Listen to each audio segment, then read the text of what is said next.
Na sakit na ito ang nagdala ng trahedya kay Jocelyn Cuino. Kabado,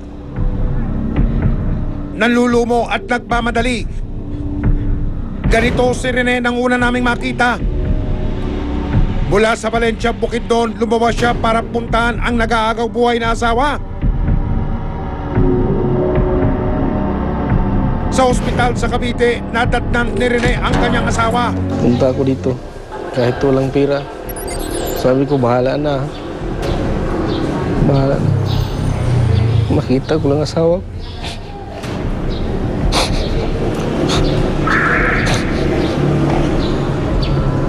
Pinagdasal ko lang, sana maabutan mo pa siya ng buhay. Iyak ako nang iyak, ma'am. Hindi ko alam anong gagawin ko. Si Jocelyn, 33 taong gulang, tubong Bukidnon. Wala siyang trabaho kaya naisip na lumawas ng Maynila noong 5 ng Enero. Lumuwas po siya dahil mag-abroad eh.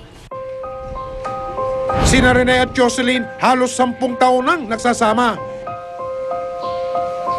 Hindi pa sila nabibiyayaan ng supling. Pero nabiyayaan si Jocelyn ng pagkakataong makapagtrabaho bilang domestic helper sa bansang United Arab Emirates. Bago lumipad, nakitira muna si Jocelyn sa Cavite sa kamag-anak niyang si Mira, hindi tunay na pangalan. Ayon kay Mira, 4 na araw bago ang pag-alis, nagkaproblema si Jocelyn. Parang naano siya sa pigsa niya, nilagnat siya. Hanggang umabot siya sa akin ng 1 buwan. Yung pumunta kami ng hospital, sinabihan siya ng doktor na kailangan tanggalin yon para hindi kumalat daw sa sa balat niya. So parang natakot yata at parang akala niya siguro malulumpo siya, kaya hindi siya pumayag. Dahil natakot sa doktor, sa albularyo dumiretso si Jocelyn.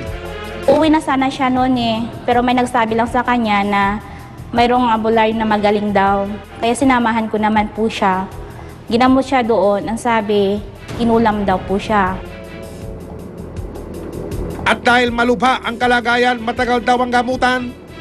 Parang sunod-sunod na po yung tulog niya doon. Parang nag-offer yata yung manggagamot na kung gusto mo, dito ka muna tumira. Parang ospital nakakonfine ng pasyente na umabot ng 1 buwan. Sinabi ko sa kanya na umuwi ka dito. Ayaw daw pumayag yung albularyo. Kasi bawal daw nadaan ng dagat. Mamamatay daw siya. Sabi niya, huwag kang mag-alala lang. Okay lang ako. Kasi ginamot daw siya ni Juan, yung albularyo. Pero nung nakaraang linggo, isang text ang gumulat kay Mira.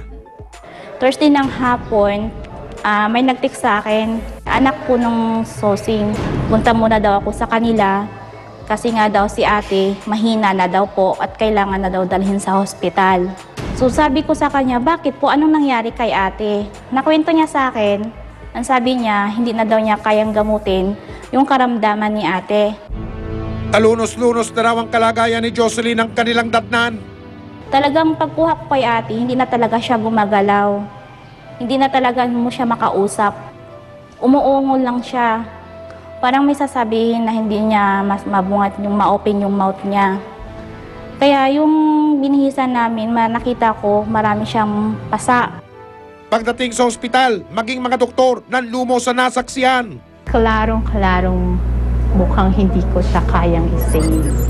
Unstable na yung vital signs niya in 12 hours. Bumabagsak yung blood pressure niya. She was having fever. And we did not get any good response.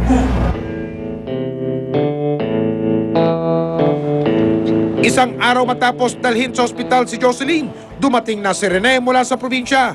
Grabe na daw. Hindi na makasalita. Pero halos kasabay ng pagdating niya, binauwian na ng buhay ang kabiyak niya.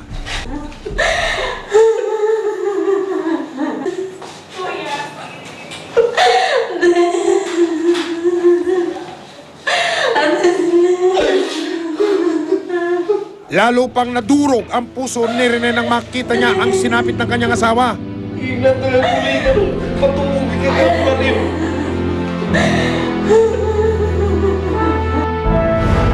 Susunod, albularyong itinuturo dapat bang kusigin? Hindi niyo po inaako yung responsibilidad na kung bakit po siya namatay. Ay, hindi.